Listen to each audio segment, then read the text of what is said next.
All right, I'm going to reshare my screen. You all see my screen okay? Awesome. So tonight we are going to cover a quick introduction of what StormFest is, and then I'm going to pass over the mic to our committee members from Highline Public Schools, and then we're also going to hear a presentation from Marcus Stubblefield. We'll have time at the end of all this for questions and answers, and a few of us will stay on after 8:30 if your question was not answered. And there's a few of you on my list who I need to check vaccine cards for. So if you have not shown us your vaccine card, you will also need to stay on, and we could do that at the end of the meeting. Okay. So a quick overview of who puts on StormFest. StormFest is a collaborative effort between all of the jurisdictions in the Highline School District, which includes Burien, Des Moines, SeaTac, Normandy Park, King County, and we're also heavily supported by other partners locally, including the Environmental Science Center and Enviro Issues. And StormFest is really a collaborative effort between all of these partners. For those who weren't at the training day, we described what StormFest was. For those who are new, which is quite a few of you here today, StormFest is a field-based learning opportunity for 6th grade students in the Highline School District that uses and tests best practices for environmental education and equity. At StormFest, students rotate through hands-on outdoor education stations to learn about stormwater, the animals that live in their watershed, and the sources of pollution that affect the local waterways. Why do we have an event like StormFest though? Part of the reason is a lot of the jurisdictions all the jurisdictions in StormFest have to meet education and outreach requirements for our stormwater permits. But StormFest is much bigger than that. It really is a program that focuses on getting students outside, especially at a time these last 2 years where outdoor education has plummeted in terms of numbers of students going outside. So this program really aims at getting all students to experience outdoor education. I just wanted to provide a quick background on the Highline School District for those who haven't worked in the school district before. The Highline School District is one of the most diverse school districts in Washington State. There's 10 different schools that have dual language programs with about 3,000 students participating in those programs. There's about 90 distinct first languages spoken in the school district. 29% of the students are enrolled in ELL programs, and almost about 60% of the students receive free or reduced lunch. So the students that you're working with in the school district come from a variety of backgrounds and a variety of cultures. StormFest, the program, started in 2018, where it was tested 2 times that year. It was in the spring and in the fall, and it was held at the Des Moines Beach Park in Des Moines. In 2019, the StormFest committee here tonight worked and prepared hard to create an interlocal agreement so that we could fund this program for the next 5 years, not knowing that we'd run into a pandemic the following year. So in 2020, we unfortunately had to cancel StormFest that we had been planning for about a year, and we prepared for 2021. In 2021, the pandemic was still around. So StormFest committee actually changed some of the program and took it virtual, and we created some different lessons and some environmental career connection videos so that students could still learn about stormwater in the virtual environment. And so this year in 2022, we are using the lessons we created last year to prepare students for our field event day that will be held on the school campuses this year. So it will not be a field trip like it was previously, but it will be held on all 5 middle school campuses across the Highline School District. So in 2018, we had this awesome event at the park that you can see here on our screen. This year, we're going to try and recreate that kind of event on each school campus. So it's going to be a little different, but we're still going to bring the lessons to each school and all the students this year. So a quick overview of what this year will look like. We're going to all 5 Highline School District middle schools. We have 10 different event days, so 2 event days at each school. At each school, we're going to do 2 lessons, and the educators here today are either trained on 1 or both of those lessons. And we have you all, almost over 30 volunteers from our community helping to participate in this program. The 2 lessons that we're going to teach at the school they are called the stormwater pollution lesson, which looks at the macroinvertebrates or the bugs in the creek. And the second lesson is called the watershed model, where we teach students about how water interacts in our watershed when it hits pavement or when it hits forests. 1 lesson will be taught each day at the school. And of course, this event couldn't happen with all of you helping today. So all the station educators, all the volunteers, all the interpreters here today, really, we rely on you to make this event successful. And we couldn't be more thankful for your participation in a program like this, especially with all the challenges that we face, considering we're still working in the pandemic restrictions.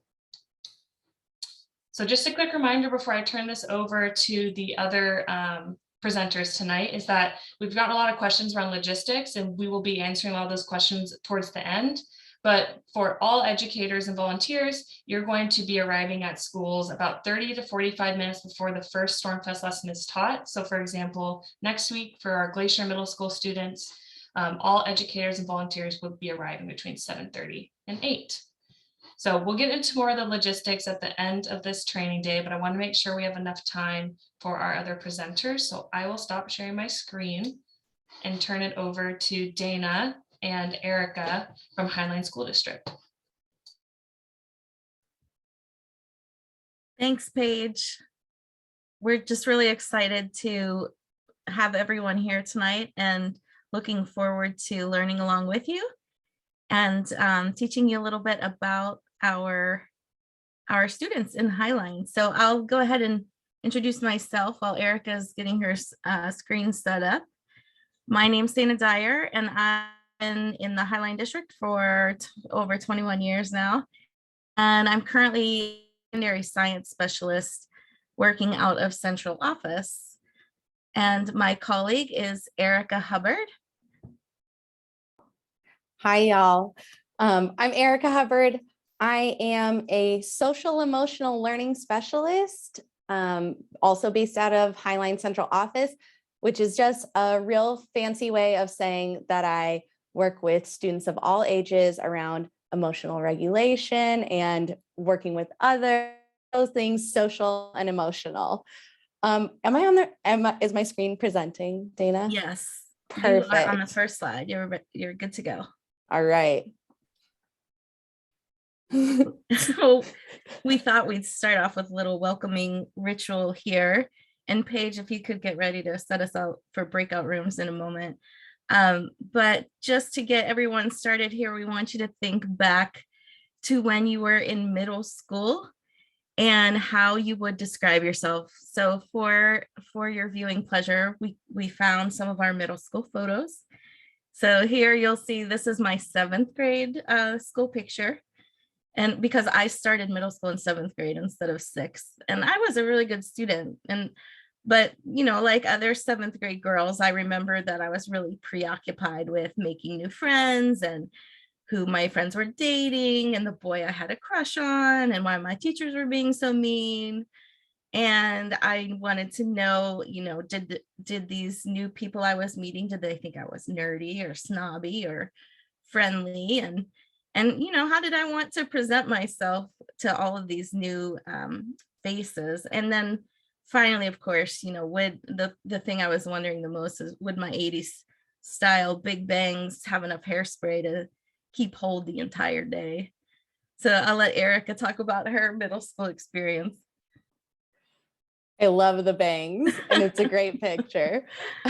This is my 6th grade softball picture. So you can maybe tell from this, I was very into sports. I also had a lot of energy in middle school, was quite loud, still am, and really talkative. So I often was getting into trouble for being too talkative in class, but I really wanted to follow the rules. But I often felt like I actually didn't know the expectations until I was already getting in trouble for something. And this was a few years before I started thinking more about my hair, my makeup, before I had braces clearly. But in middle school, I had a really hard time with science, but I really loved the hands-on projects. And it wasn't until I had an awesome science teacher that things really started to click for me. But I always liked talking to others and processing verbally, like with my friends. So that's a little bit about us in middle school. And we want you to think about when you were in middle school, how would you describe yourself? Like Dana said, you're going to be going into some breakout rooms. So when you're in there, you're only going to be with a few other folks, and just quickly sort of introduce yourself and maybe describe what were you like when you were in middle school. Anything I missed, Dana? No, thanks. Thanks, Okay. Erika. I got the rooms open and we'll go in them for about 5-6 minutes. Sounds good. Okay, here we go.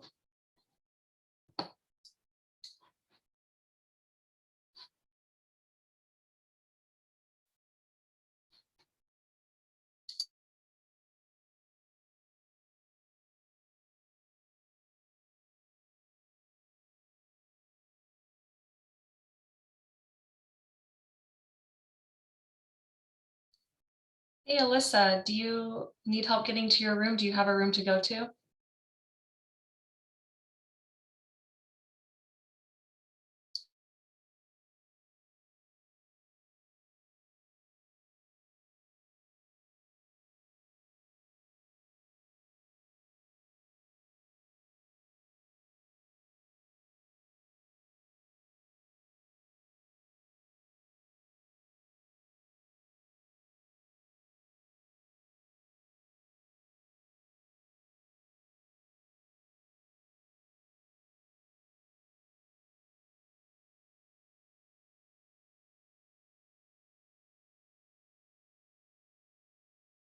Hey, Alyssa, are you there?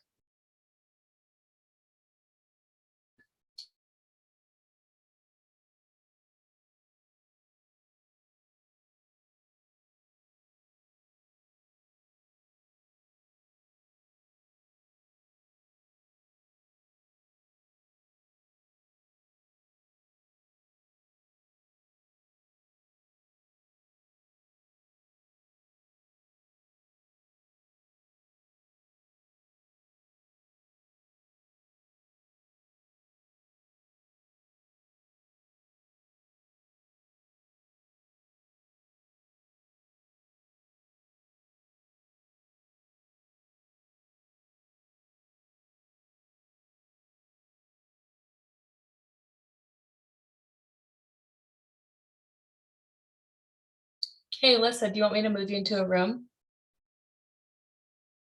Can you hear me okay?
Hey, Alyssa, last time, can you hear me okay? You can unmute to say something.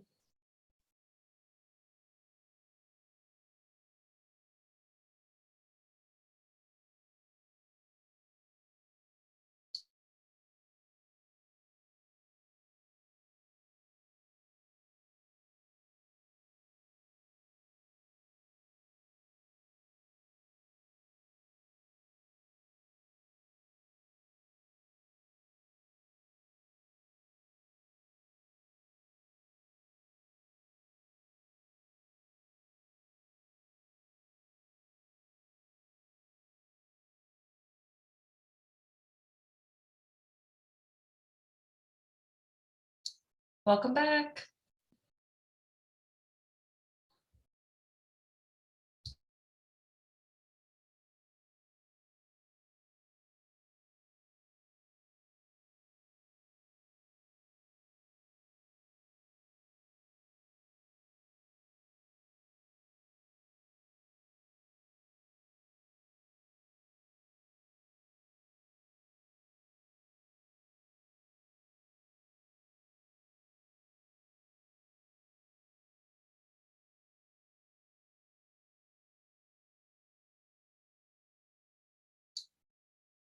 Hey, welcome back, everyone.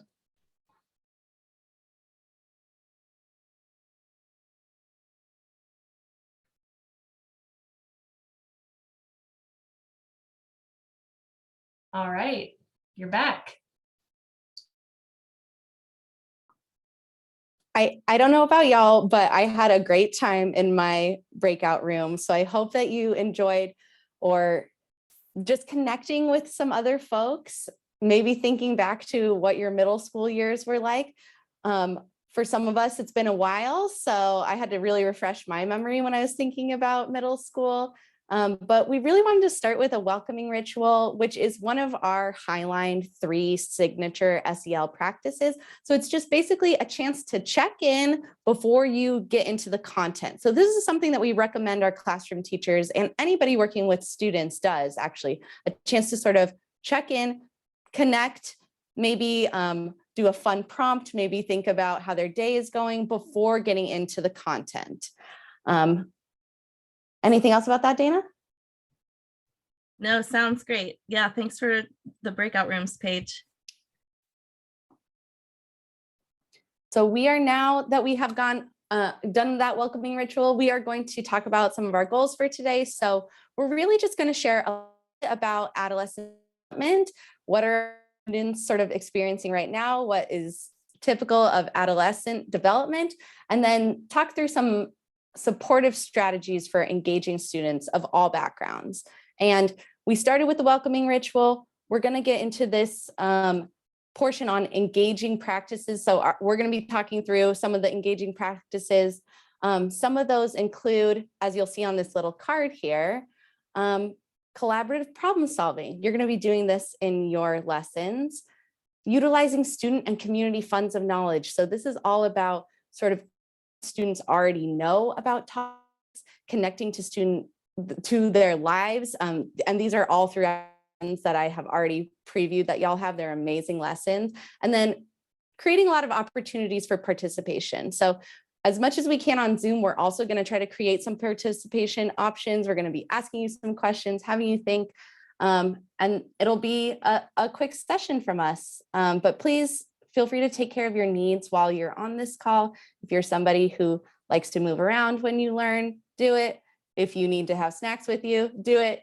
Take care of your needs, do whatever you need. And that's about it. So we're going to go ahead and jump into a little piece on adolescent development. So adolescents, our middle schoolers are typically in that early phase of adolescence. Some things that are common for students at this age is that they are starting to really explore parts of their identities. So they might be trying on some new identities. They're maybe trying to join different groups. They're trying to decide if they're a sporty person or an artistic person. They might be like joining some of those without knowing that you can be so many things at once. That's a typical thing for to do. You'll also notice like a big increased interest in friendships, in romance at this time. Students are really paying attention to, are people looking at me a particular way? What's my appearance look like? They really do not want to be embarrassed in front of their friends. And they may be trying to like seek attention either from their friends or from the adults around them, maybe by doing things that you wouldn't expect, but that are getting them some sort of attention, maybe some laughs, things like that. And on this very simplified version of the brain over here, that green portion is the prefrontal cortex. That's the area of the brain where students have all their executive functioning skills. So things like the ability to manage your impulses, different critical thinking skills, problem solving, organization. This part of the brain is not fully developed until many of us are in our late 20s. So we always like to keep in mind with middle schoolers that those skills are being developed and they're not fully formed. Even if there are some students that are looking like they're older, their brains are still actually developing. You also might notice that students are starting to like take more risks at this time. I know I was when I was an adolescent. And they may be thinking about their friends or their partner, and that could like totally take over their ability to focus and their ability to limit distractions at the time. So these are just some general things that are true for adolescents. And one other thing that I wanted to share with you is that this is a table. They say normal development. I don't like saying normal development. I would say typical developmental milestones. But this comes from the Washington State Department of Health. They put out this toolkit around adolescent development. Typically, we see these big milestones in development, but they put out this toolkit because, as we all know, we've been experiencing a pandemic. And many of our students right now may be showing different behaviors that are looking a little bit younger than their actual age is. And this makes total sense to us, right? Because many of our students out on a lot of social over few years, or they may have experienced some trauma, some prolonged stress, and that can impact how we develop. So you may be noticing, oh, I'm with some students that are in 6th grade, but maybe they're showing these behaviors that are more like elementary school, and that's okay. Development is a spectrum, and so we put this in here just to show you some things that could be key about certain ages, but to sort of remind you that we're all going through a lot right now, and our students are going through a lot right now. And 6th graders, the last time they were in school pre-pandemic was when they were in 4th grade. So this has been a big jump for them. Just to keep that in mind, and to, if you see some things that are unexpected, instead of being surprised by that, what we really want to do is just provide a lot of structure and really be super supportive and extremely positive, which I know y'all are going to do when you are with our students. Okay, so now we're going to start talking about what are those supportive strategies for adolescents of all different types of backgrounds. So you already saw that our students in Highline come from diverse backgrounds, and many of them may have different cultural norms than you do, but these are just some general strategies, and we're going to dig into each of these 5 strategies that are supportive of adolescent development. So the 5 strategies are expressing care, challenging growth, providing support, sharing power, and expanding possibilities. So what we want you to do is to look at each of these titles and just think, which one of these do you know is a strength of yours? And which do you want to know more about? So you might be thinking, oh, I know that I'm really good at expanding possibilities for students because I like connecting them to different fields in science, but I don't know about that sharing power. Tell me more about that. So just take a moment to think, and we're going to dig into each of these in just a minute.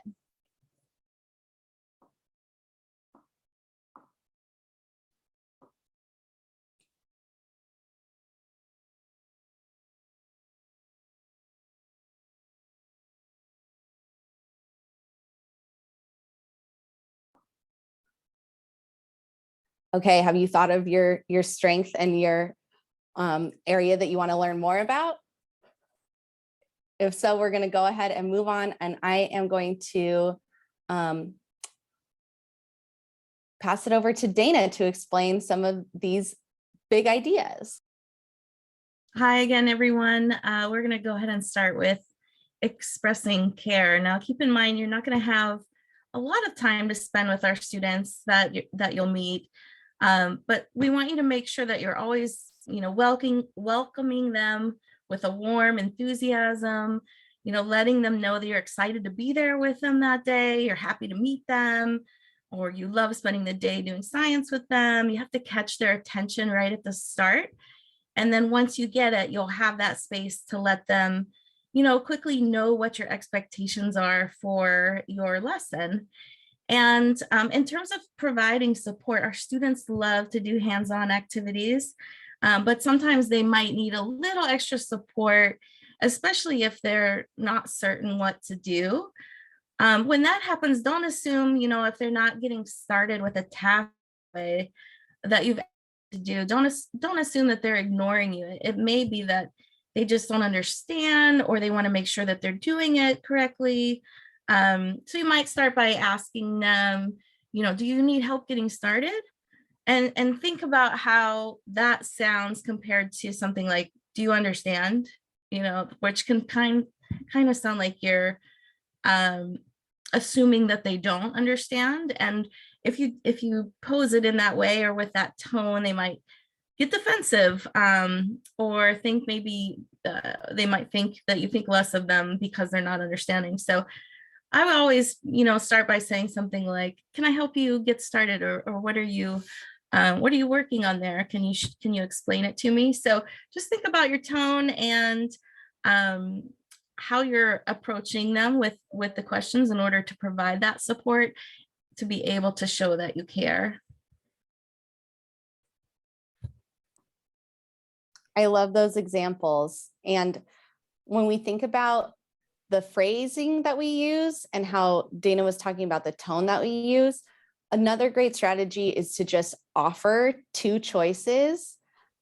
Both are choices that you are okay with and you want to happen, but saying something like, "Oh, I see that you're on the first question. Do you want me to read it to you, or do you want to read it to yourself?" Two things that can help get them started by providing that support, but help them to feel like they have some agency in what their learning is going to look like.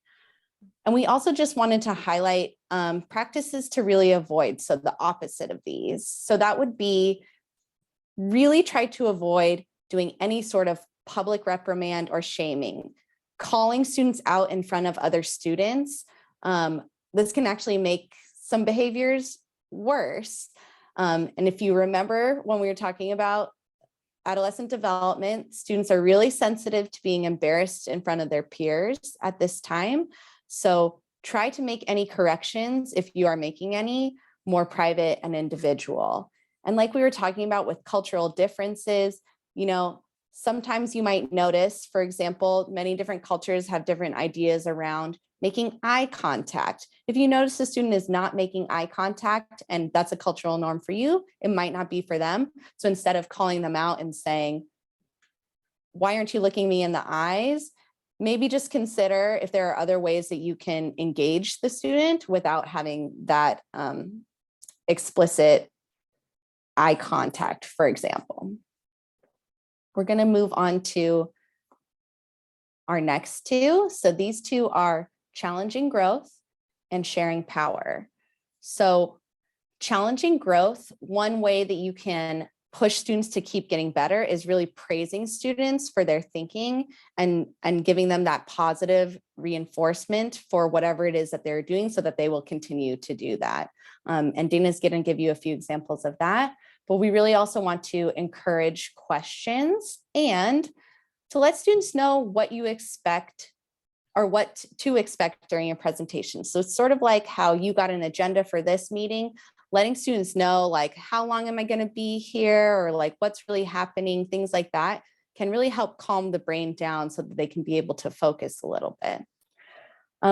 Sharing power, I had mentioned, going for choice if possible. That's a really great one. Anytime that you can give students choices, you want to write with a pencil or a pen. I don't care what students write with on this assignment, so giving them that option can be really powerful. Saying something like, it's really important. Okay, I'll get to that one in a minute. Sorry, I'm getting ahead of myself. Okay, pre-correcting behaviors. So the idea of pre-correcting behaviors is telling students what you want to see at the beginning. So if you anticipate that students might be coming in and being really energetic, like I know they are going to, because students get really excited about StormFest and about this new experience. So if you want to, instead of having to correct them for the behaviors that you don't want to see, you're going to at the front tell them what you do want to see. So you might say something like, it's really important for me that everybody can hear me. And if it's your turn to talk, I'm going to respect you and I'm going to listen to you. So when it's my turn to talk, I know you're going to listen to me so that you can hear all the directions, things like that. Or just preempting some of the things that you think you might see, so that it doesn't become a problem later. Did you want to share some of your ideas as well? Yeah, sure. I was just thinking about different ways that you could praise students right during this time, because you're not going to really know them well to know what their strengths and their weaknesses are, but just reinforcing things that they bring to the lesson. So being able to point out what you appreciate about their responses or how they're engaging with you in the instruction. So you could say things like, oh, I like the way you think. That's a great idea. Or thanks for bringing up that question. I hadn't thought about that before. Or I like you're really taking your time to examine these stream bugs. You're using some great observation skills right now. And all those little bits of praise are going to resonate with the students. And for some kids, it may be the one positive thing they're hearing all day. So don't be shy with offering praise, because that also reinforces for students the behaviors that you want to see from others. So when they hear you praising one student, they know what you're expecting from all of them. And in terms of sharing power, if you have a kid that's really squirrely, you might think about how to share that, allow them to share that sort of space with you or that attention with you, rather than trying to battle them. Sort of invite them to join you. Is there something they can help you with? Can they model something from the lesson for the rest of the group? And this way they're getting that attention that they're seeking, but it's in a positive way. So it supports the learning of everyone instead of being a distraction from it. I love that. The helper is such a great one. And our practice to avoid here is to get into power struggles. So what I mean by that is, if you notice a student and you want them to sit down, for example, and you say, sit down in your chair, and the student says no, and then you double down and say, you need to sit down, and the student then says, no, I don't want to, and it turns into a battle between the two of you. Instead, if you want to prompt a student to do something, give them a prompt, leave them alone for a little bit, come back, praise them for doing what you want them to do, like we said, or try that pre-correction where I'm at the front. I would also consider which things are not that important to you. If students don't need to be sitting down, then maybe you allow them to stand, because we know many students learn best when they're able to move a little bit, things like that. Yes, and they'll all be standing, so that won't be. Oh, nice. That won't be an issue, but thank you, Erika. So the last one we're going to look at here is expanding possibilities. And just having you there is connecting our students with people outside of their classroom walls and helping them to broaden, their view on the world around them. So through you working with them, you'll be connecting them to more possibilities, helping them to get excited about science and encouraging them to care about our local environment. I saw someone put that in the chat, the custodians of our future, right? So the activities that you'll be teaching are going to naturally encourage them to think about their role in the watershed and in their surrounding environment, sort of where they're located within it and how they might be contributing to caring for our local environment. and whether or not, is our watershed healthy? And they're going to be looking at those macroinvertebrates or stream bugs and talking about what makes that stream healthy. So connecting their learning to their neighborhoods and their lives outside of school really helps give students a reason to care about what they're learning. And in this case, learning about caring for our environment.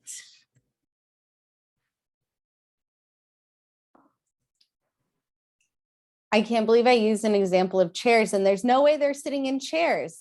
Thank you for that. Okay, so now we're going to talk a little bit though about we've thought about supportive strategies, and now like what do we do if a student is getting frustrated, for example? Many of you may already know of this idea of mirrored neurons, but it's the idea that what we show on our faces, in our bodies, with our tone, when somebody else is watching that, especially a child, what we're doing, they will get that same energy in them, and they might show the same thing that they are seeing as if looking into a mirror. So if I am remaining super calm during an experience and I see a student feeling frustrated and I keep being calm, that can help take them back down and get back to that calm state. But if they're starting to get frustrated and then I'm starting to get frustrated and then my voice is getting louder and my facial expressions are getting more panicked, they're going to start to get more panicked. And I'm sure you all have experienced this before when you've seen maybe somebody getting really panicked, or if you see somebody getting hurt and you feel that in your body. That's the idea of mirrored neurons. So for us, we need to keep that calm as much as possible if students are getting frustrated, so that students know that they can get back to that calm state.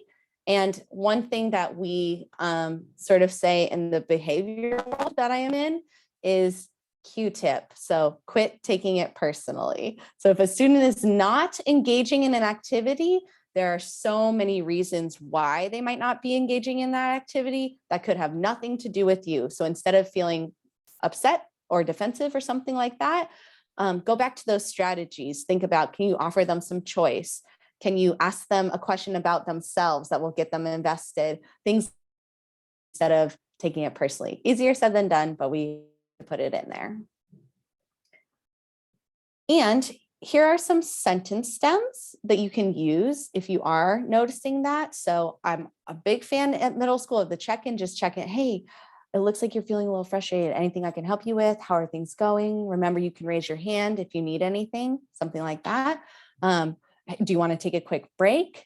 Or like, oh, remember at this time we're doing blah, blah, blah. Would you rather do this or this? If a student is really starting to get frustrated, which I hope is not the case at all, but calm sentence stems that you can too much to argue with you about, or I'll be glad to listen to you when your voice is as quiet as mine.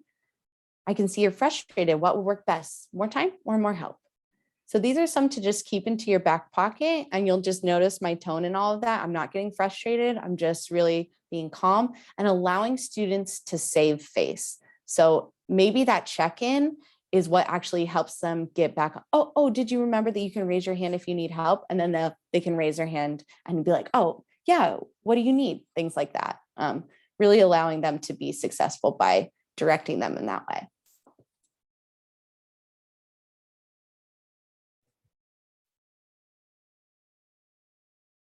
Thanks so much, Erika. I just want to wrap up here by talking a little bit about your role as station educators and volunteers in behavior management. And hopefully all of these ideas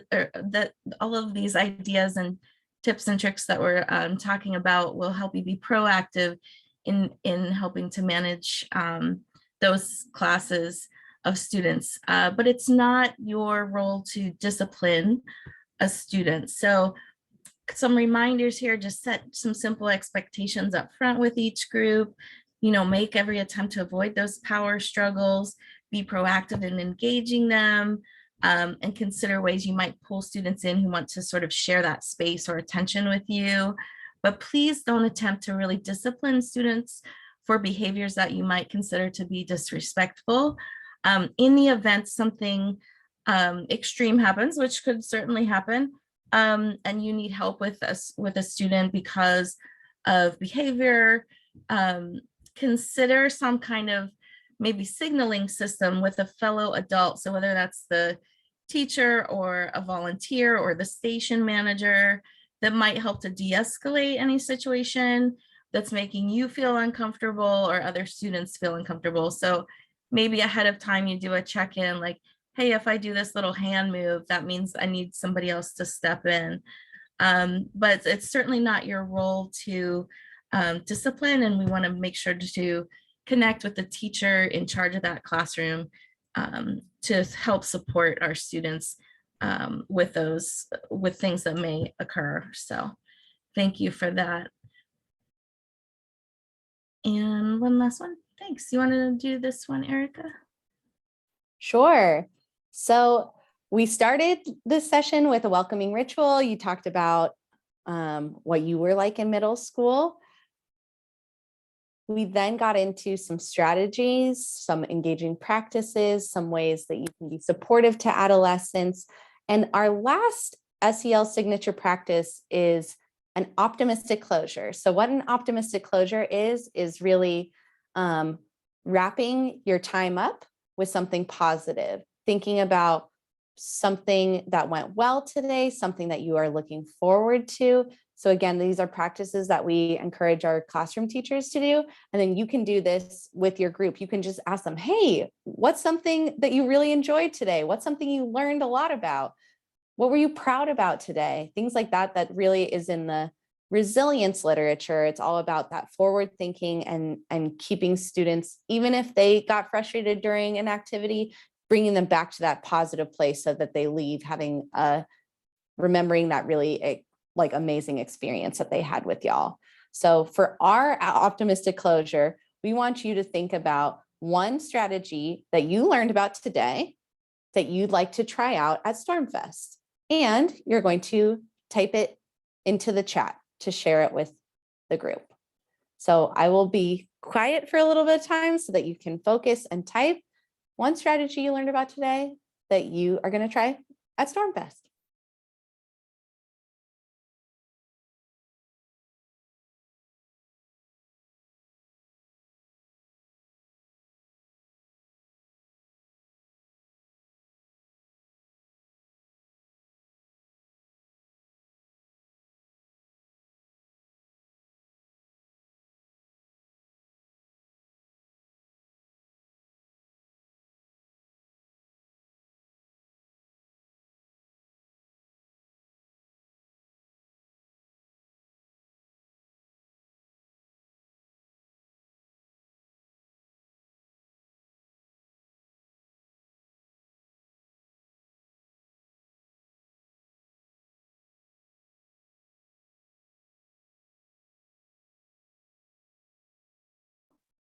I am loving everything that I'm seeing in the chat. So many folks sharing, setting those expectations at the top, taking a moment to connect with students, having maybe an active kiddo help co-lead. Yes, using some of those tactics to help bring students back if they're frustrated. Praise. These are awesome. Letting students have agency. This is amazing.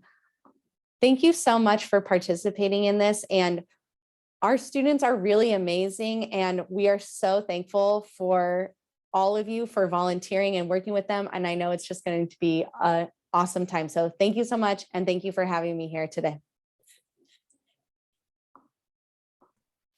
Yes, thanks, Erika, for joining me in this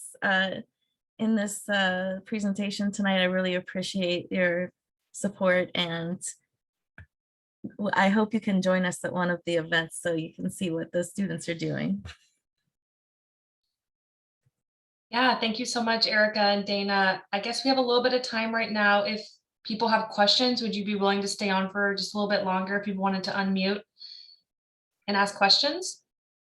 Yes, I'm staying to listen to Marcus, so I'm here. Awesome. Well, maybe we'll just be quiet for a second. And if you do have questions, feel free to unmute yourself. And if we get 2 minutes in, we'll move on to Marcus's presentation.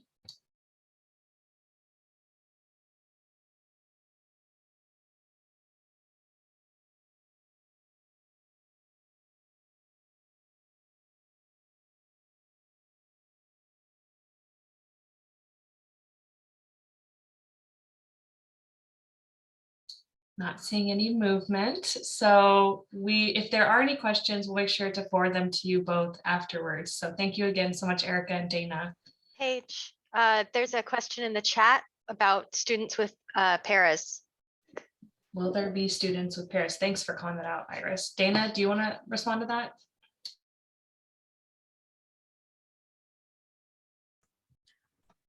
My assumption is yes.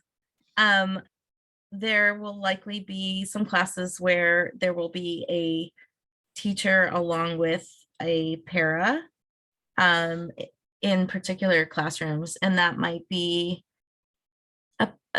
typically if you see a para educator there, they might be there specifically for a student or a group of students, but they tend to work with all of the students. So you might not know which particular students they're sort of assigned to or specifically there for, but yes, I can think of some classes in particular where there's definitely paras out there.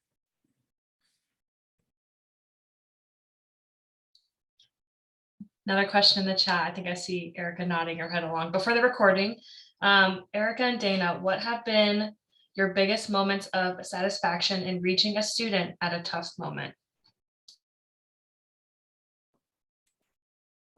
This is a really good question. I can share that, as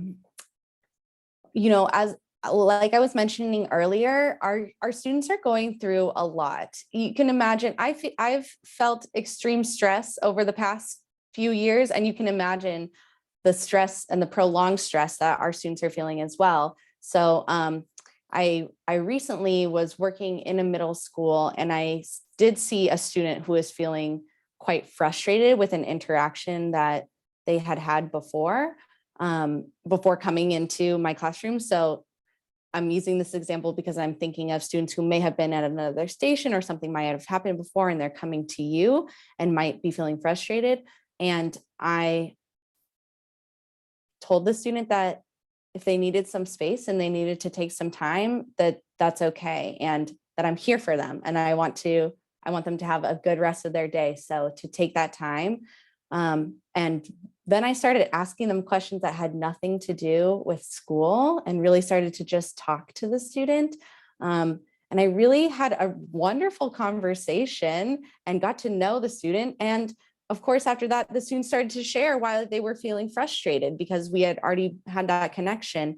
And I saw them going from what I thought might be a big reaction back down to the calm state. And afterward, the student said, if you were here all the time, I think you could help me calm down. And I was like, that is awesome. And I know that you can help yourself calm down too. So that's one of my stories. Thanks, Erika. I have a sort of a similar story. Erika and I, in our positions this year, have been asked to sub at least one day a week because we have a sub shortage, just like everyone else. So we are getting a lot of experience in sort of going in and working with kids that we don't know well.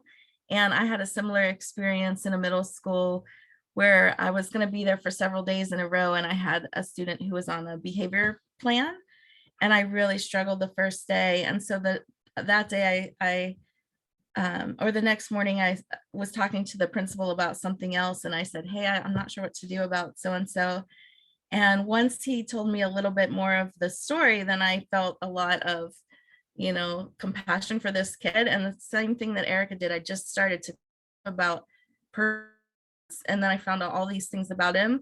And by the time those, couple of days were over, we were on good terms, and And I left feeling good about that, that connection I made, even though it was a very short period of time. So there's always room for making those personal connections, even when you're going to be there just for a little bit.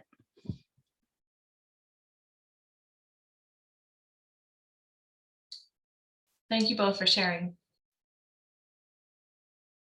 Okay, no other questions have come in, so I think we'll now just turn it over to Marcus for his presentation.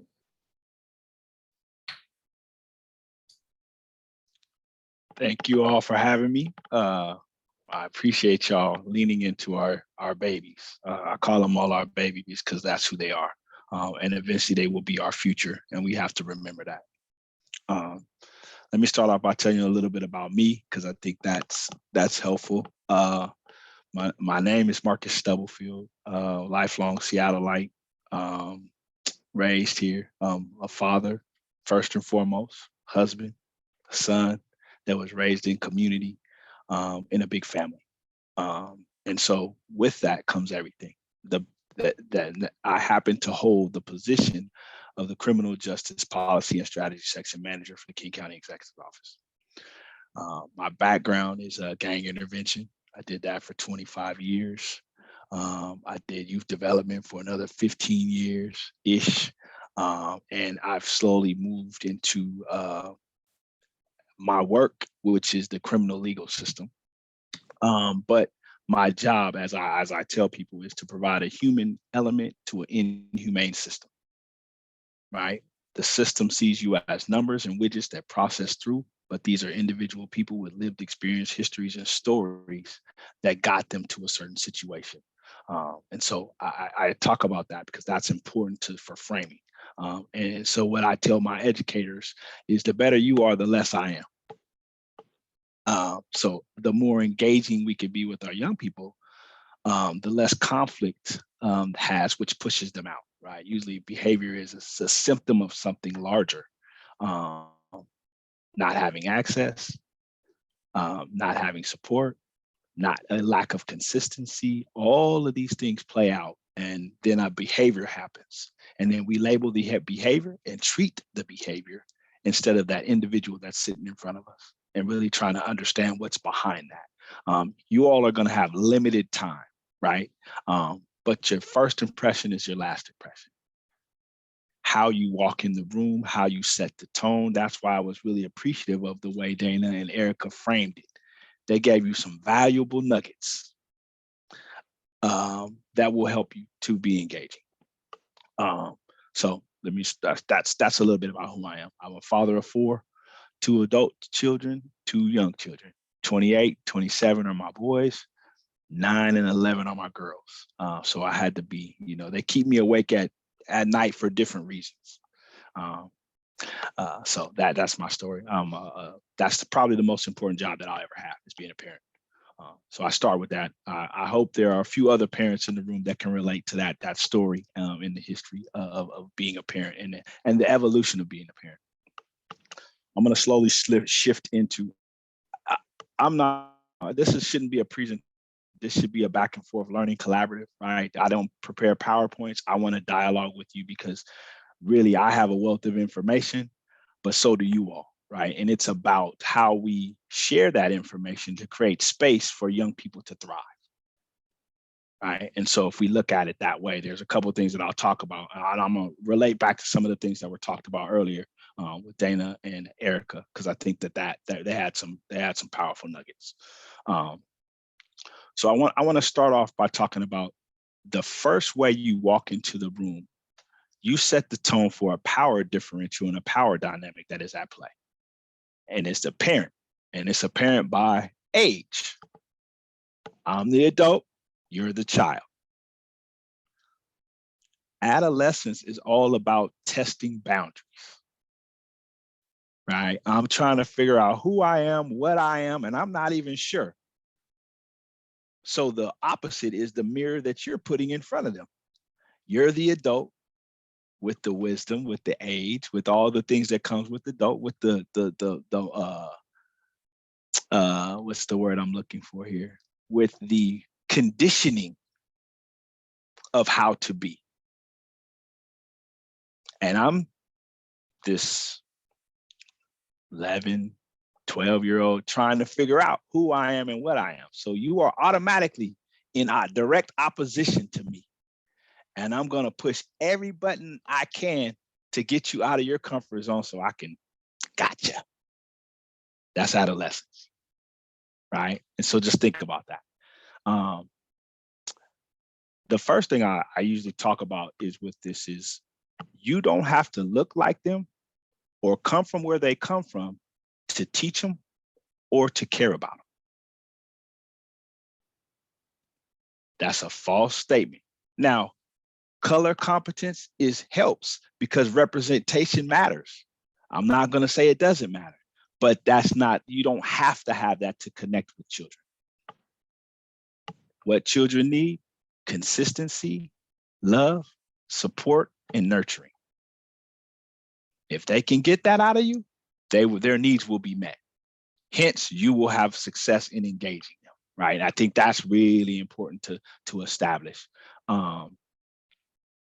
If you come into this ready to learn instead of ready to teach, you will get so much value out of it, and the relationship will forge that much faster. Just because we have more years on this planet than them doesn't mean we don't have something to learn from them. I learn from every interaction with every young person I encounter with every single day, right? And I tell them that, right? Because it's important for them to know, not only am I trying to give you some information, my job as an educator is to present information. Your job is to pick it up. But my job also as an educator is to listen and learn so that I can be the best educator I am, because young people are not a monolith, right? And I'm gonna say that again. They're not a monolith. Like I can have, let me make it personal. I got 4 children. They're all distinctly different. I can't just have one approach for all 4 of them, because then they'll be like, I'm not that person, Dad. I'm not that person. And they'll be quick to let you know, right? That's not me. I don't like that. And so they're constantly jockeying for position. And so I have to have an approach for each one of them, right? And so making sure that I understand their strengths, their challenges, where there's opportunities for me to grow and learn, and where there's opportunities to engage are really, really important. How we connect. It's about building relationship. As adults, the world moves through relationships, right? If you have a relationship with a colleague, they will answer your phone call and your email. If you don't, you get put on the mute button, and you might get it 2 or 3 days later, right? And so just think about that. That's how adolescence is. Their processor is moving hyperspeed. One thing I think Erika mentioned is we're all coming off of something was probably the most horrific thing in our lifetime, the pandemic, where we lost loved ones, we were isolated, we were told to wear masks for a duration of time, and how young people experience us is by our facial cues and recognition. I was not able to see that person, that adult, smile at me. That we don't know the ramifications of that for the next 5 to 10 years. Right. And so really understanding they came out of a traumatic experience. We have been through a traumatic as adults, right? And we're still processing our own stuff about what can happen and what's going on in our own psyche, right? And so just thinking about that, because something Erika said, and I had to write it down, about the prefrontal cortex, about the problem solving, the risk taking, the critical thinking, the ability to focus. Trauma stunts growth. So whenever you experience that trauma, that's the age you are stuck at. So there is the biological age, which is the age that you physically are. And then there's the mental age, the age you were stuck at when trauma occurred. And so she's talked about the loss of 2 years. 9 to 11, that's a big jump as far as developmental milestones, right? And so what you may be looking at is a bigger kid or a smaller kid, depending on their stature or family, where they come from, regional and all of those things. So, but mentally is what we need to hone in on, right? Like picking up on the things that let me say this, I'm gonna back up one second. young people will tell you everything you need to know in the first interaction about how they're going to either try to control a situation or behave in a certain situation. All you have to do is be willing and able to see it, right? I call them mini PhDs, right? And anybody that's worked with young people or got kids before, they know which parent to go talk to about which thing whenever they do it to get out of a situation like that, right? So their processors are working hyper speed, right? And so if you think about that, they're looking at you, assessing who should I approach them, should I not? What should I say? How should I say it? When? What do I come at them with? To usually is to get out of trouble, right? In this moment, it's going to be how to engage that, like really. And so getting to know them, right? Introducing yourself. That exercise about welcoming ritual, that levels the playing field. That disrupts the power dynamic, right? That was excellent. Like I used to tell all educators, if you know all your kids by name, or let me not call them kids, if you know all your young people by name, you got the upper hand, because that means you see me as a collective, you see me as an individual. And the fact that you know and can say my name and give yourself permission, because some names are hard to pronounce. So ask them, how do you pronounce that? Right? That's respectful. That they will then tell you how to do it, and just, say, can you ask for permission? Say, if I mess that up, you have permission to correct me, but I'm going to be asking you for help along the way. Right? That's a tool of engagement, because every opportunity you either engage or you connect or disconnect. And in short moments, we're looking at every opportunity to connect, observe learning styles, observe when things are not going right. And you can see it because the look on their face gets real flush, and they get excited, and they get into that heightened state. I can't remember the term that Erika used, but it was like, wow, okay, I can see that, right? When you said it, I saw it. And so being able to see those things as verbal cues, because you are the adults that should have more tools in your toolbox than them, right? She also mentioned the fact about not taking it personal. That is one of the hardest things to do, because you want to have an impact. You cannot take a behavior personal because it's directed at you. It's directed at the structure that you represent. And right now, the structure you represent is education. So if I had a bad week last week, I'm still reeling on that bad week, and I'm rolling it into you all, my interaction with you all, right? And it has nothing to do with you, but it looks like it does. It may even feel like it does. It may even feel like a personal assault on your psyche. You're like, but they don't even know me. How they mad at me? That's adolescence, right? So just think about how emotional and volatile that it's like a roller coaster every 2 minutes. And you're just trying to ride the storm, because your calmness, your voice, your presence will calm all the way through their storm. Whether they're in a good storm or a bad storm, your calmness will be able to ride them through that statement. And through that state, I guess, not a statement, but a state of where they are, because they will eventually come down. And then they will eventually go right back up too, because they're looking for attention. I think this was talked about as well. I'm gonna piggyback on a whole lot of things in that theme, because they were right on with what they were saying. And so just having the ability to recognize, to make a subtle shift, to ask a question is there. I also say in the short term, you have to really understand and learn young people's triggers. While learning theirs, you also have to know yours, because you are the adults. And if you don't understand your triggers, they will beat you up. Not physically, but they will beat you up, because they know how to piggyback and triple team and quadruple team you. And then you feel like you're the alien in the room, right? And so that is what young people do. And they're masterful at that. They sense each other's energy. And then either they could be as chaotic or as controlled as you are. But if your voice is calm and you can maintain that calm presence, eventually you'll ride them out, and they will lean on your side. Tips for engagement that I heard were very good. Express care, provide support, challenge growth, share power, expand opportunities. I'm going to talk a little bit about each one of those. Power sharing is so important because we're talking about people who want power and they are powerless in most of the times in their household, as we see it, right? They parents tell them what to do, when to do it, how to do it, you know, and very little of them have agency in their life. And so they're looking for that. Matter of fact, we have to give them in developmental milestones, we give them a little bit of agency each year so that you're helping them grow as well. So I don't remember which one said it, but they did say when you were talking to them and there's somebody that's excited and you could tell there's about to be a battle, invite them into the sacred space of being a leader. Let them co-lead a thing with you and let them walk to you because they want the attention and you're giving it to them, right? But you're also instructing and guiding and teaching them like there's other ways to be a leader other than to be the distraction.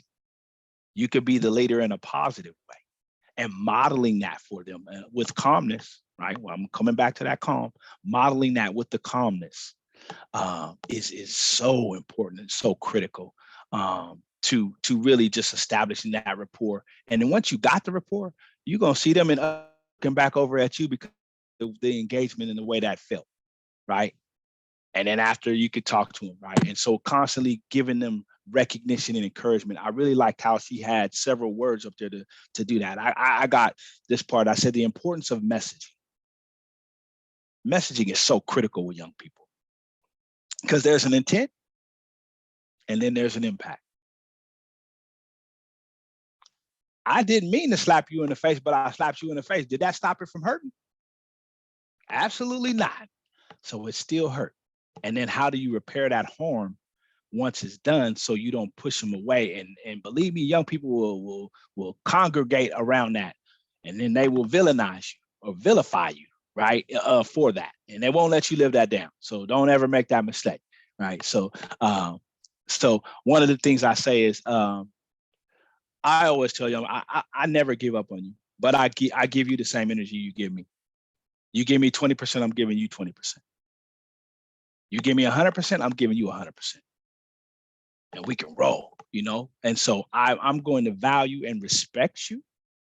And I'm going to demonstrate to you through that I value and respect you. Because words are just as good as they're written on a paper, but I'm really watching what you do to determine how I should be believing you or not. And I'm affirming you.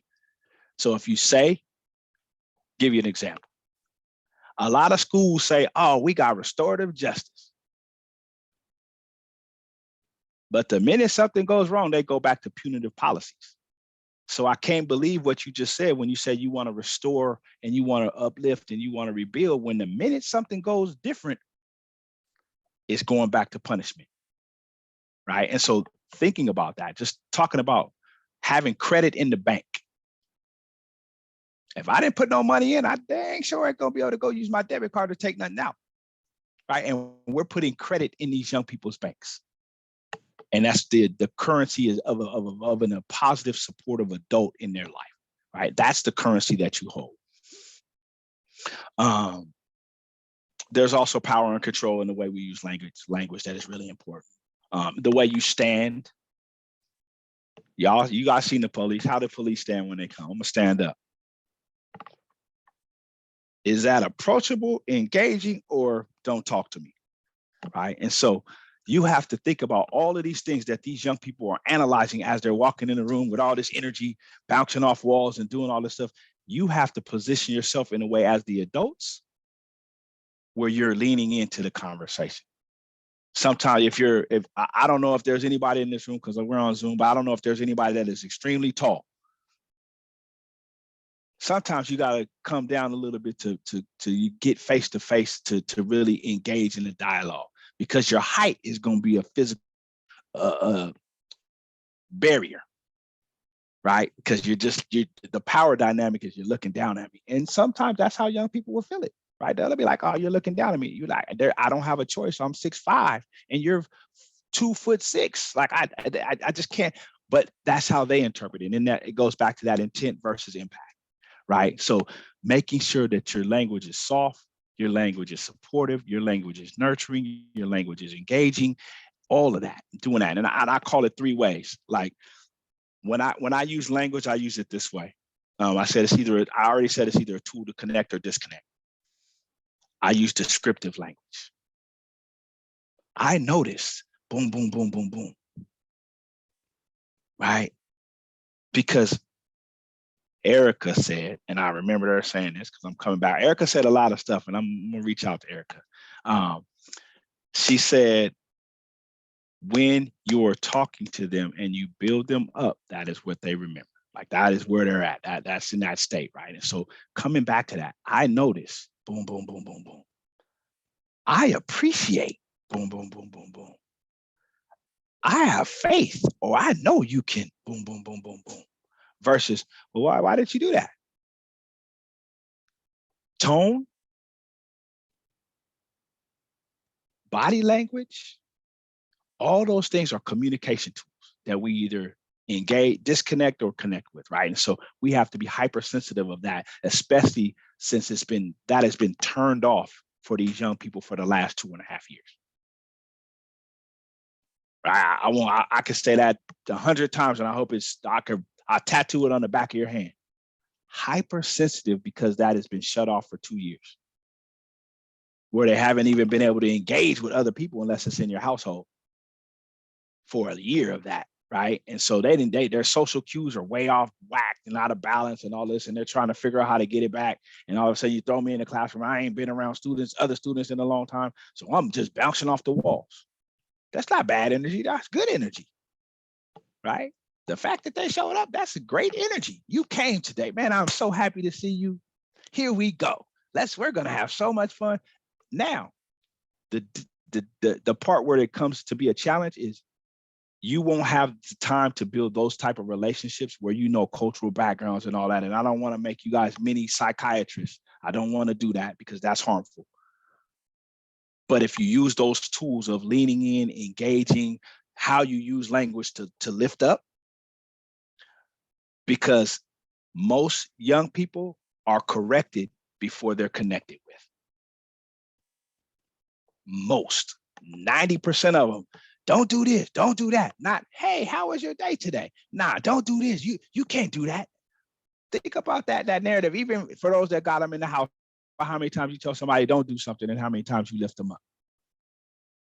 You have to be conscious about that because that's what they're hearing. That's the messaging that's coming, right? And so in a limited time, you don't have the opportunity for those mistakes.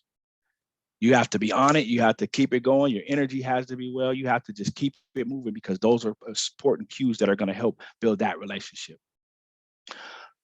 Young people are like conductors, right? They pick up the tones we use, everything about our communication. We're like, oh, I was joking around. They don't know. Right? For them, they're serious. They're taking you for your word. That's serious. So again, like all of those things matter. Tone, power and control, balance. I just want to make sure I touch on that. Encouragement. You are not the disciplinary in the room. You are there to create a space where they feel safe, heard, and can get some information. The other thing that's going to be equally as important is a lot of them come with lived experience. And so trying to connect what you're trying to teach them to something in their world is going to be as important as you could be, because they all eat something. How does what you're doing connect to the food that gets on their table? How does this plant create the oxygen in the air you breathe? Make it personal and interlocal, because that's what they're gonna take out of it. And we're talking about infusing the next generation of leaders, right? Because they are gonna lead one way or another. They're gonna be leading something, and you're giving them powerful information that allows them to take that energy and all that exuberance and focus on something that is a life skill that is going to benefit them from the long. Some of them come from families that are agricultural and they farm, so this is going to be second nature to them. But so you have to know that, but not be able to treat them like they don't know, and pull them in as some leaders. Oh, hey, you look like you got a good handle on this. Have you done this before? Now you'll see from their head go like this to, and then they'll be like, oh yeah, let me tell you about it, right? And so those are quick. When their head goes down, you lost them. When their head comes up, you just engage them again. So look for those cues that they're going to give you, especially when you're doing that. And so I'm gonna take a pause. If anybody have questions, we'll go with some questions, and then I'll kind of kick into the second part of what I was going to talk about. I've been going for a long time. I said it was going to be interactive. I lied a little bit. So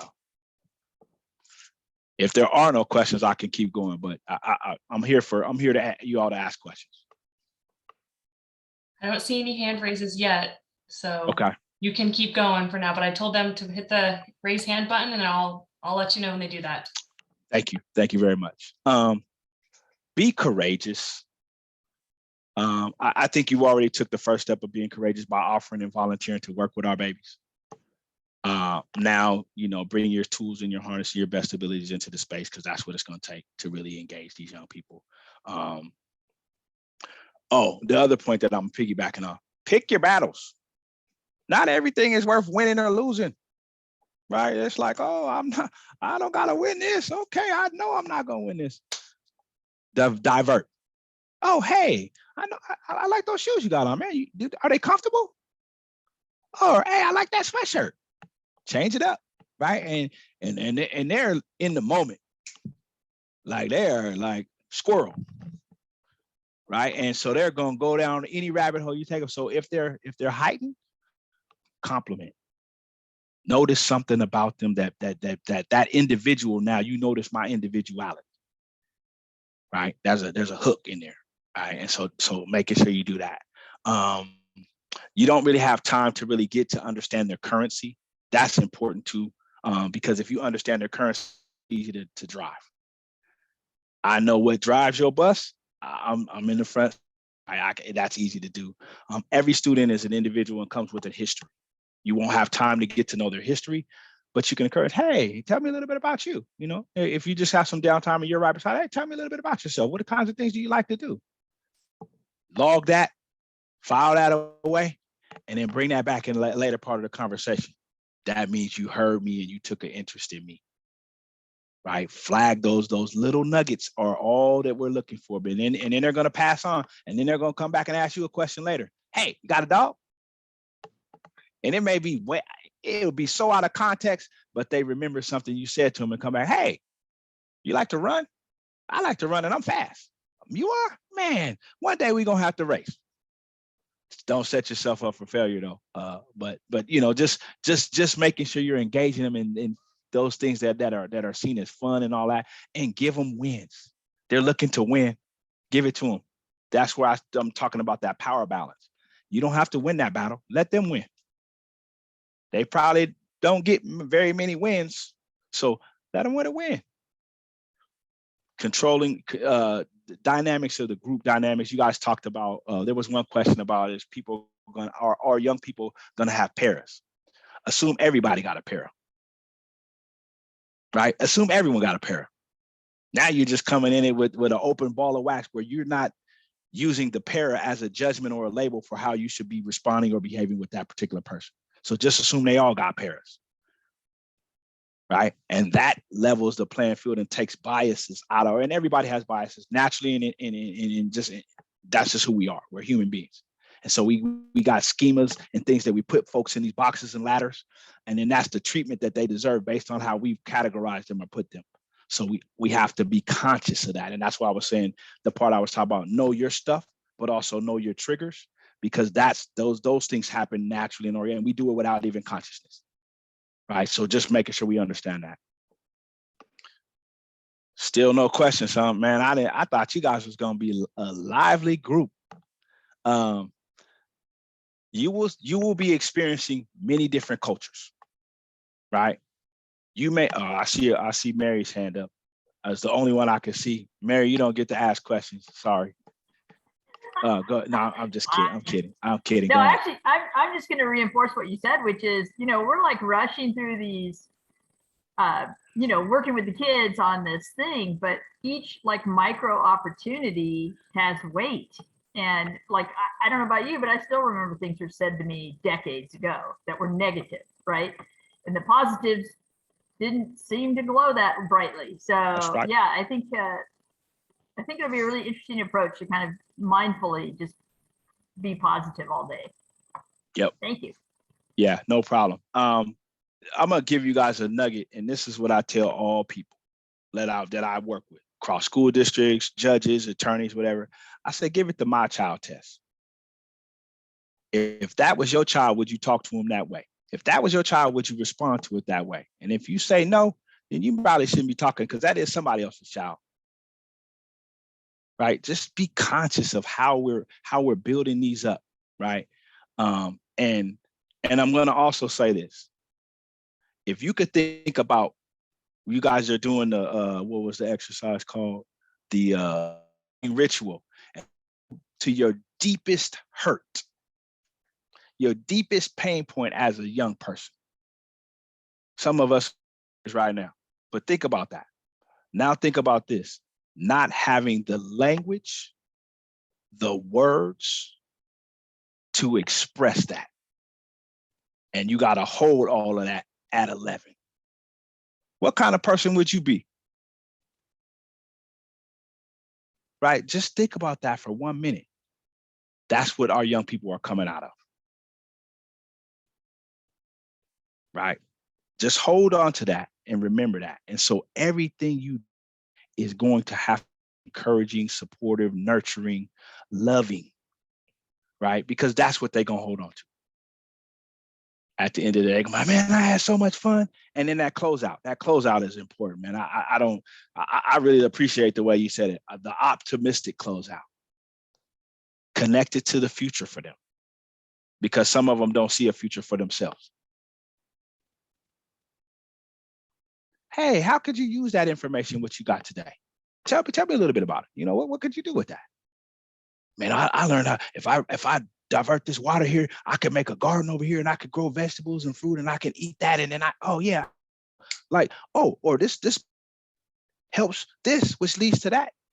All of those things are connection points. And the more you can energize them and engage them in that hands-on, like hands-on learning, but I got labeled as all kind of other stuff because I had high energy. And you can imagine me in middle school with the energy I got now. I was bouncing off the walls, but I was always in the principal's office, right? Because they didn't know what to do with me. And finally, I told the teacher, I said, hey, man, if you don't start challenging me academically, then I'm going to challenge you socially. And then that, now we have to have a different conversation when my parents had to come in and all that. But my point was, you're not engaging me and you're asking me to sit here and endure these things that you're coming with that have no relation in my life. So if you're not connecting with me, then I'm disconnected already. And then now you wonder why I'm behaving a certain way, right? And you want to treat the behavior, right? So again, like just thinking about that, these young people are complex microcosms. And you have them for maybe, I don't even know, is it still 30-minute rotations or 40-minute rotations? Yep. Okay, so you have them for that time. So that is for 11-year-old, that's a lifetime. For you all, that's like 2 minutes. You barely could have your cup of coffee in 40 minutes. But for them, that's a lifetime. And that lifetime means a lot of engagement. I'm gonna stop and we could ask questions. Any tips that we gave that y'all want me to further elaborate? Any questions you have? Going back to this, you're gonna have some cultural differences. I'm looking at the demographics on the phone or on the line here. You're gonna have cultural differences. You're gonna have to suspend judgments based on how people's appearance and what they look like, whether they're competent, capable, or not. You're just gonna have to hold that. Remember that you're building the spirit of a child. You either build a spirit or you're a spirit crusher. Think about that. If you set good expectations from they will not meet those expectations, they will exceed them. If you set negative expectations, they're going to exceed them too.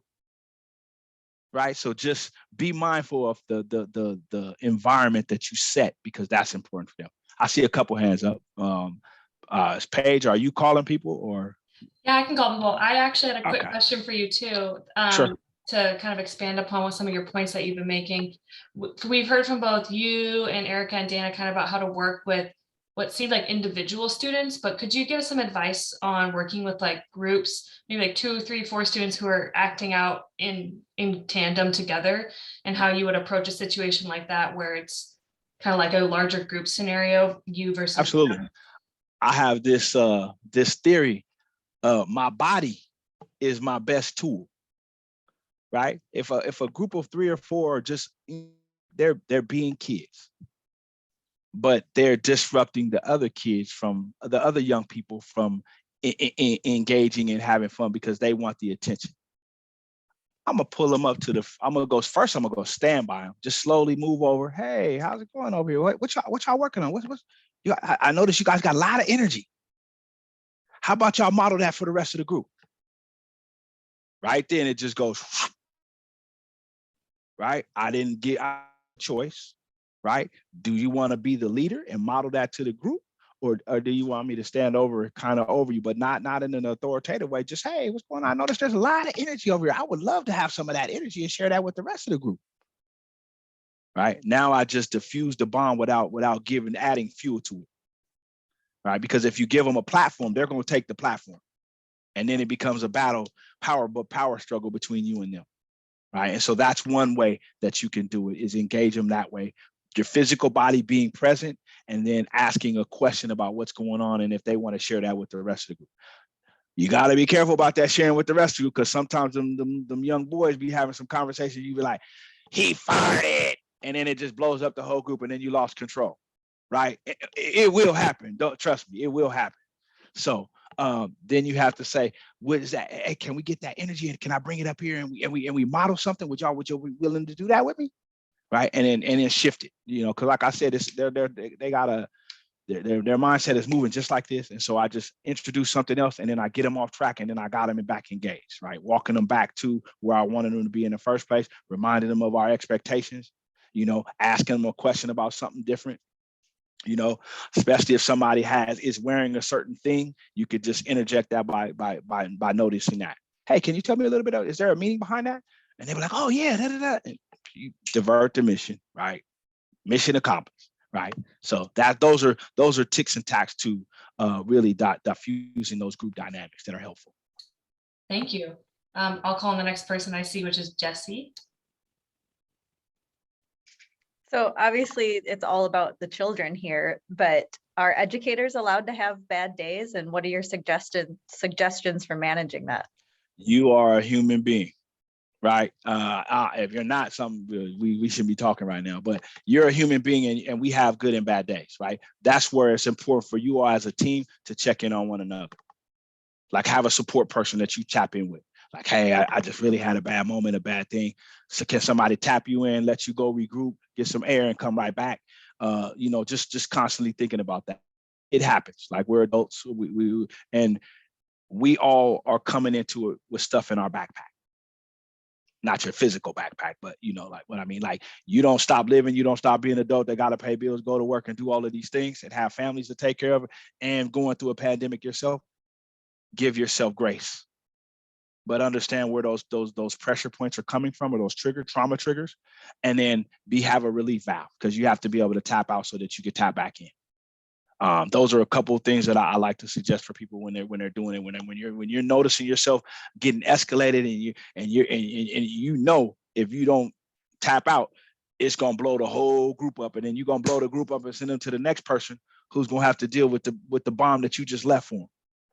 Right. So being able to tap out and, call them for reinforcement. So having support, I would say, in person, you have to know each other a little bit. If you don't know each other, then say one of the staff that's there to support, say, hey, I just need a minute, or I'm going to take a bio break, call it a bio break, and then go walk to the bathroom, get some air, and then say, I'll be back. And somebody step in for me real quick and do it that way. I don't know if that's allowable, but hopefully you all build those kind of permissions in for folks to be able to take those breaks if they need them. Did that help? I don't know. I can't see you anymore, Jesse. So hopefully that was helpful. No, that was a great answer. I Oh. just wondered if you were going to say you have to suck it up and get past it. No, I won't say that. We're human beings with emotions, and we're emotional creatures too. So some things just rub us the wrong way, or sometimes even a smell can trigger you, right? And so you like, oh, and you get nauseous or your eyes get watery, and then the kids, they believe me, they noticed. Trust me, they noticed. And so if it was I won't even go there, but y'all know what I'm talking about. Because young people, like I said, they're searching to test boundaries. And if they know something is getting to you, you're going to get a triple dose of that.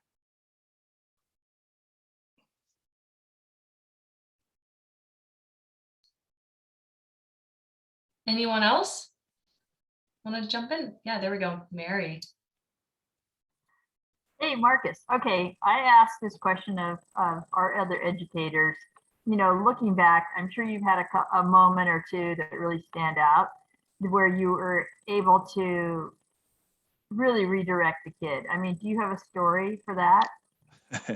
One of your memorable ones, I guess.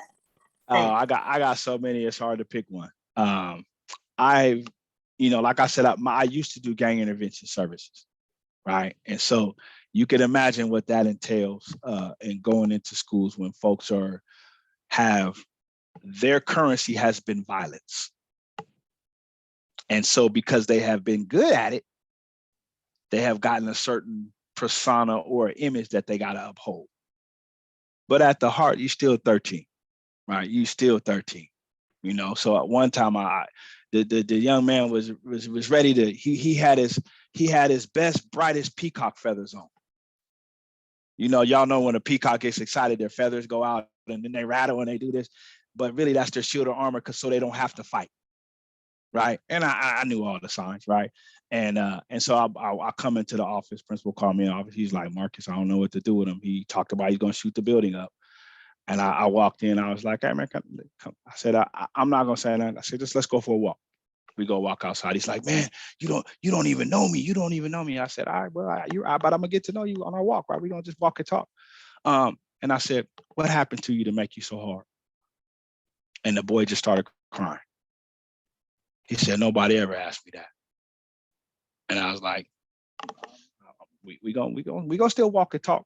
And he's like, nobody ever asked me that, man. You asked me a question about me. You didn't just let my behavior run you off. He said, all these other people, they let my behavior run them off because they scared of me. And I said, is that what you really want out of life? You want people to just be scared of you? He said, no, I just want people to love me. And I was like, I said, well, then you're causing that reaction, right? And I understand that's got you to this point. But the next point that's going to get you to, you're not going to be the toughest kid in every block.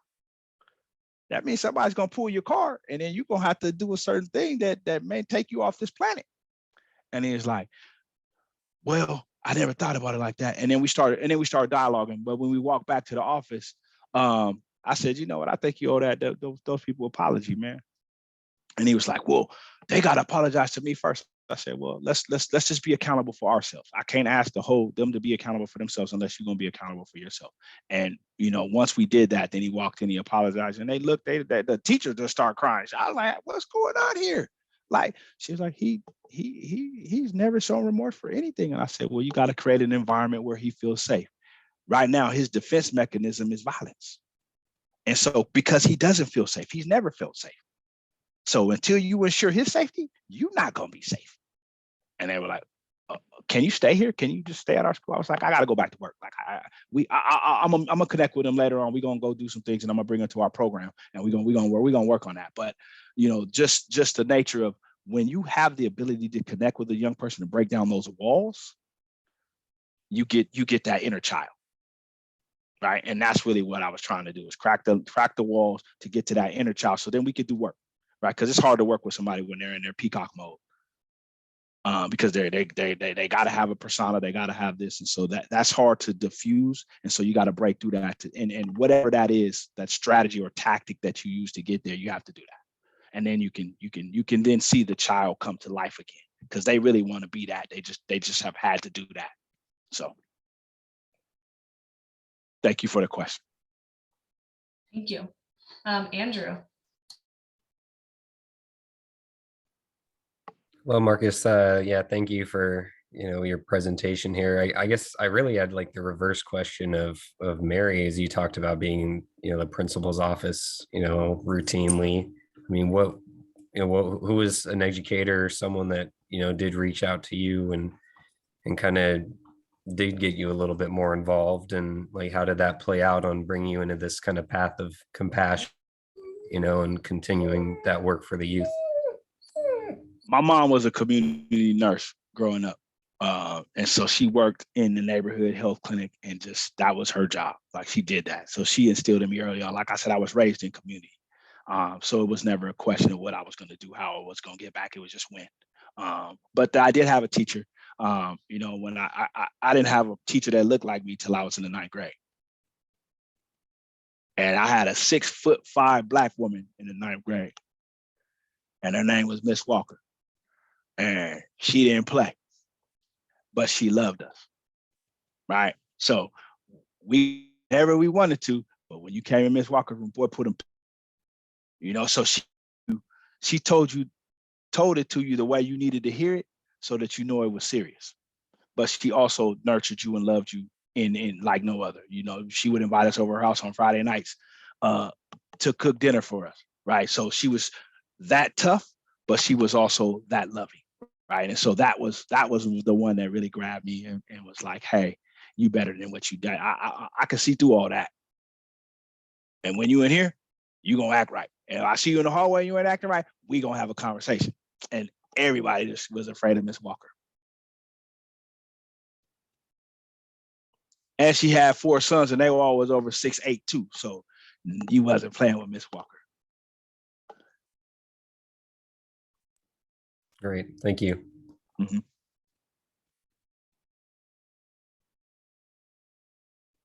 See, I'm pretty sure some of y'all got a teacher too that just didn't follow the normal rules of a school teacher, because she knew what she needed to say or do to captivate attention, right? Like that's, and you remember those people. When I see her now, I'm always, hey, Miss Walker, you need me to come cut your grass? I got you, right? Because you really had a hand in shaping who we are and how we show up as young men, because we didn't know, we was out there performing. And there is that performative nature that shows up. And so young people are going to test your integrity. They're going to test everything about you, and they want to see if you're genuine, if this is a 9 to 5 or if you really care about them, especially if you're in the school buildings. Like, if you're in a building, they're going to test you at all the time, because they want to know that you're going to be consistently there, because they're tired of getting picked up and dropped off. If you understand what I mean, not physically picked up and dropped off, but mentally you pick me up and then you drop me off and leave me hanging. Like, that's their currency.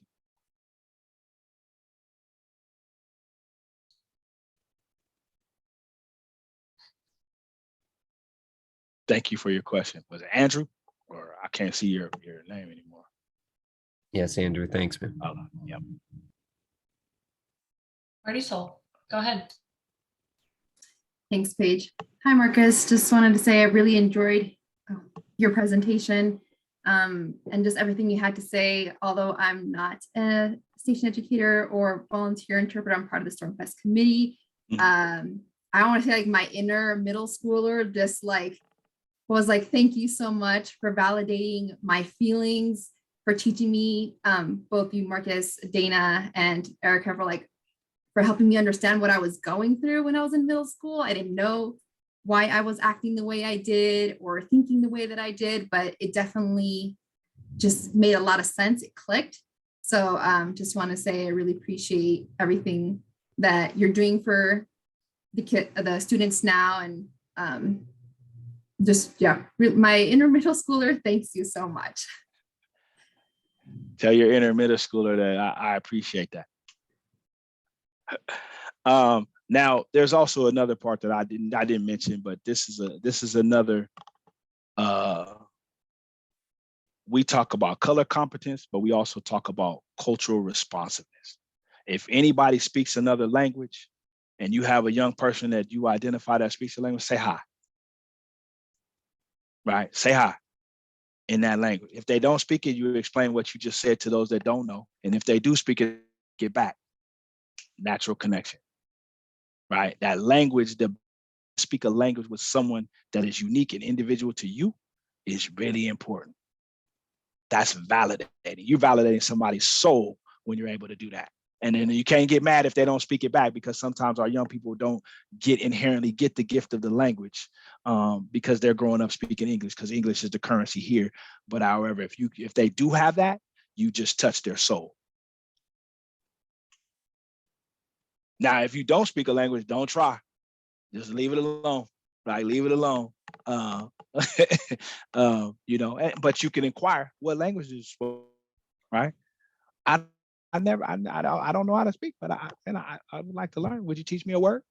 And be careful about that, because they will go to the cuss words first and how you saying all the cuss words. Young people's, you know, they're gifted. So other tips that I think are helpful, just as you try to engage in the short term with people, be thoughtful about those.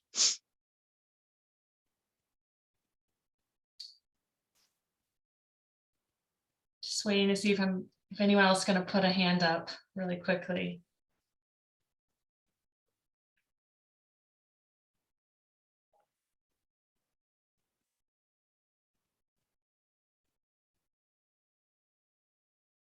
You better get around now, because the young people are going to test you. That's true. Like when you hang up, you're gonna be like, oh, I should have asked that question. And as soon as the question you didn't ask, that's the behavior or the situation that's gonna present itself.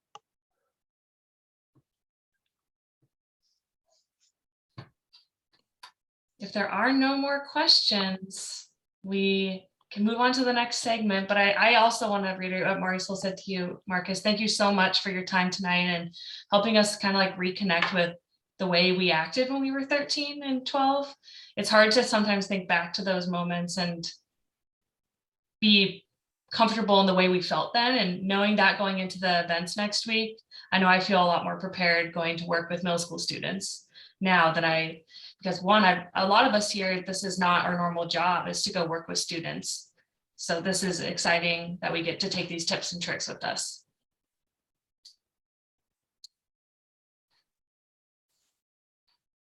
I think it'd be super fun to hear from Marcus's kids next time too. Bring them on. You mean the ones in my household? Oh, you might not want to hear from them. You think I got high energy? Yeah. Thank you, Marcus. Thank you all. Thank you all for your time, and thank you for your energy with our young people. It's deeply appreciated, and I'm grateful, forever grateful for y'all and your commitment to our babies. Thanks so much, Marcus. And I put my email in the chat. So if anybody wants to reach out to me, you feel free to do that. Mary knows how to get a hold of me, and I think so does Dana. She knows how to get a hold of me as well. So feel free to reach out. I come to schools. I'm almost in every district around the state, doing restorative justice. Or if there's there's challenges or issues with young people, they call me for reinforcements. And I'm not always going to just address young people. I address the adult dynamics, because I think that sets the conditions for how young people behave and thrive. So that's important to make sure that if you're calling me, you better be ready to hear what I'm going to say. Yes, thank you again, Marcus, so much. And also thank you again to Dana and Erika for your wonderful presentation. I know I walked away with a lot of new tips and tricks, and I can see from the chat, it's been a huge success with the group. So thank you again to all three of you for your time tonight. Thank you all. Thanks. And so for those who have questions about StormFest, feel free to hang on and chat with us. The StormFest committee, we're here to answer any questions you might have for the next 10 to 15 minutes. I'm going to create a separate breakout room that I'm going to put Marisol in, so that if you have not shown us your vaccine card, you can do that in the breakout room with her. And there's only a few of you here that we need to do that for. So, but is there any other questions you all have about StormFest we can answer? I have a question. Mm-hmm. So I don't have any information on the schedule for the week. I know the names of the people that I'm going to be working with at each school, but that's all I have. I don't have the starting times or the the group, the schedule for the day of teaching. I don't have that. It's on the way. We wanted to make sure you got through the training. I'm teaching next week. It's coming to you as we speak. Okay. Yeah. Is it coming electronically or snail mail? Electronically. Oh, it's going to come electronically. Okay, great. Thank from you. the email you've been communicating with, and we just wanted to make sure we got through this training so we could get you the information you needed and all the scheduling and the directions on parking and what time to be at the school and how your lessons will look are coming to you either tonight or very early tomorrow. And if you do have more questions, you could contact any of us about that. Paige, do you want to put one of the schedule, like the example schedule up, just so folks kind of get a feel for the rhythm of the day? Yes, I'm kind of doing like 3 things at once with the Yeah, breakout room thing, but I will do the schedule now and then we'll do the breakout room after. Okay, I will give an example schedule for next week on the screen. And so we only have the schedules for April created right now because, as I'm sure a lot of you are aware, a lot happens in 4 weeks that could change. So we have not created the May and June schedules yet. So if you are scheduled to teach in May and June, sit tight on that for now. We need to make sure that, not too many things change in the next 3 weeks, and then we'll get you the schedule about a week before as well. Let's see here. So it's going to pull up now.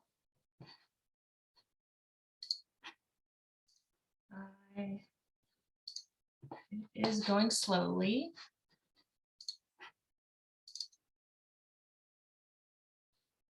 Here it is. It's behind my Zoom.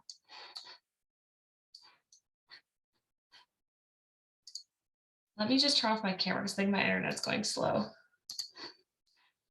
Okay, here we go.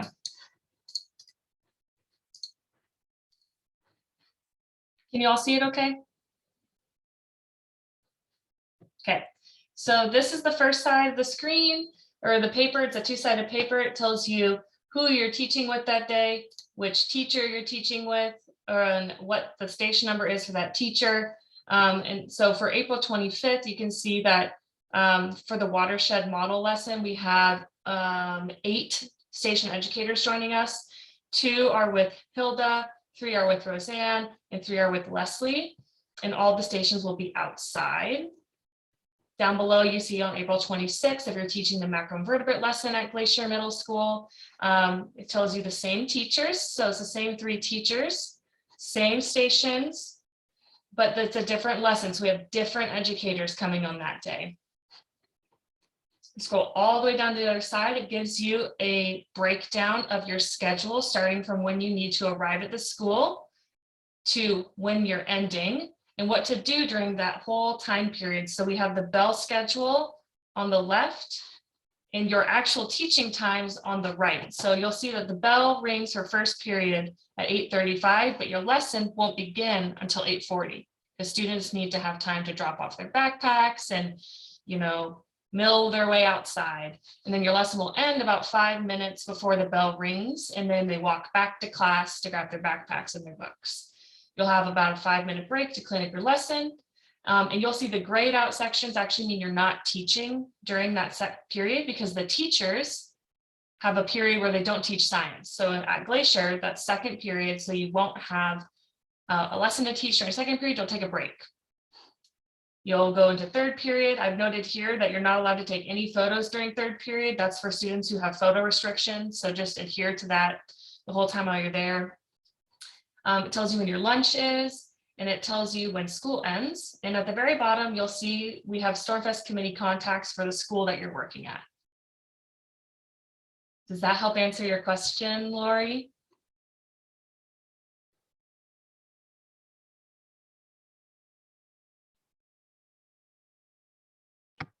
Yes, it does. Thank you.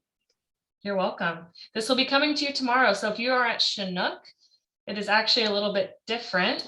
Let me stop sharing my screen because like Marcus and Erika and Dana have said, all students, are different, and that means all schools are working out are different. So every school has a little bit of a different schedule. So in Chinook, the school we're working at later that week, 2 teachers have a lunch that's called second lunch, and 1 teacher has a lunch called first lunch. So the lunch periods are different for the station educators depending on which lunch you have. So I'm pulling up the 2 schedules now so you can kind of get a sense of what that looks like.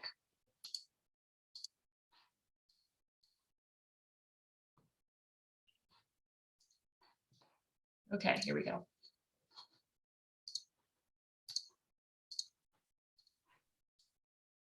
So for the teacher who teaches first lunch, we have first lunch educators, and April 27th, that is Ida, Noe, and Sarah.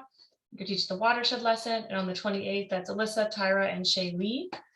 And these are the groups who will take that first lunch break. So you'll see the same thing down here. It just is a different schedule. It tells them when their lunch is and which class it's with. And again, we have our point of contacts down here. Second lunch educators, are a little bit different. There's 2 teachers who have second lunch. So it lists you here on April 27th if your teacher has that. And on April 28th, your teacher has second lunch. And again, the same thing here. You scroll down and you see the breakout of the day. So what second lunch means is their 4th period is split. So they go to the first half of their 4th period, go to lunch. Second half of their 4th period, they come back. So we'll work with the station managers on what a good break will be for this class. So effectively you're teaching for about 15, 20 minutes. And that's the only weird lesson plan for the school. And we're just rolling with the punches. So, we know you'll do a great job teaching that lesson half.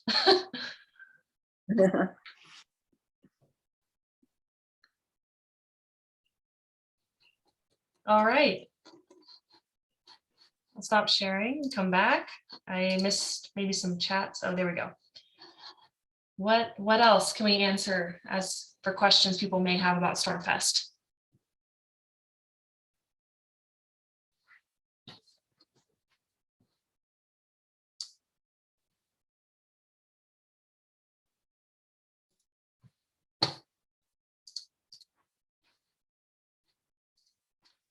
Is there a dress code we should follow? So this will also be sent out tomorrow, but you're going to want to dress for the weather. Marcel, do you want to chime in on anything? I don't know if I saw you on mute or not. It was just to say the presenter view is acting a little funky, so you may want to go back to grid view.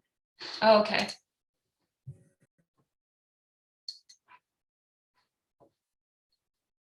I don't know how to do that.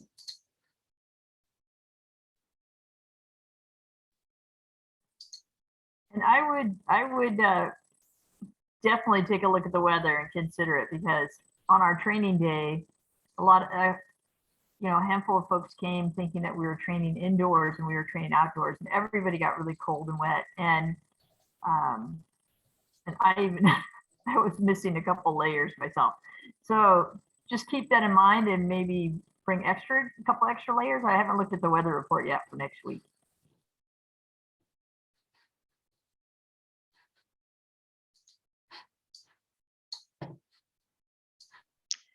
I'm just looking, and it looks like we've got a bit of a chance of showers on both Monday and Tuesday. Monday is a chance of showers and Tuesday is showers. So dress for the rain.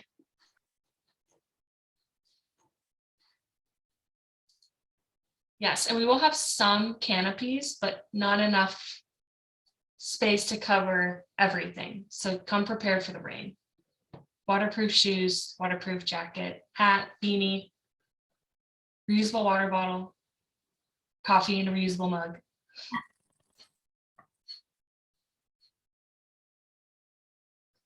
Is there a summary of the stations I can check out? I didn't attend the live training as volunteer, so maybe I missed something. Yes, we can send you the 1-pagers of the lessons. If you're a volunteer or an educator who missed the live training, we can definitely do that.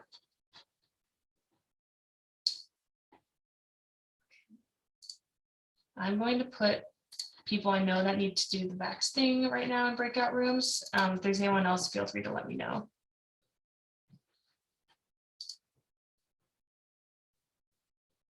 Other questions? this now's your time, like Marcus said. Ask all your questions now. We're not leaving you high and dry though, but now's a better time to ask while we're all in the room.